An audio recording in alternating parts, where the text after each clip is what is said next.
సభ ఒకవేళ 1 అవర్ ఉంటే Indian national కాంగ్రెస్కు సంబంధించిన వాళ్ళు 65 మంది ఉన్నారు, 32 నిమిషాలు మాట్లాడాలి.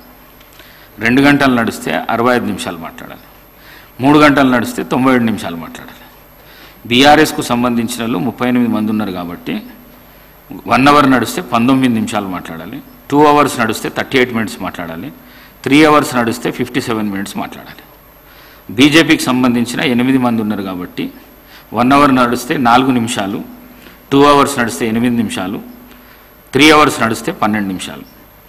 ఎంఐఎంకు సంబంధించిన 7 మెంబర్లు ఉన్నారు కాబట్టి 1 అవర్ నడిస్తే 4 నిమిషాలు, 2 అవర్స్ నడిస్తే 7 నిమిషాలు, 3 అవర్స్ నడిస్తే 11 నిమిషాలు.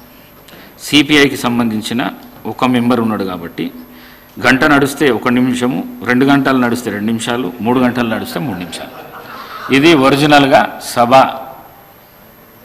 ముందున్న సమయం ఇది.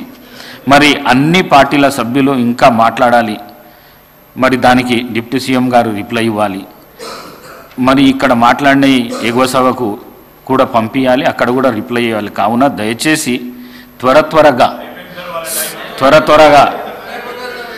త్వరగా ముగించాలని చెప్పేసి హరీష్ రావు గారిని కోరడమైంది.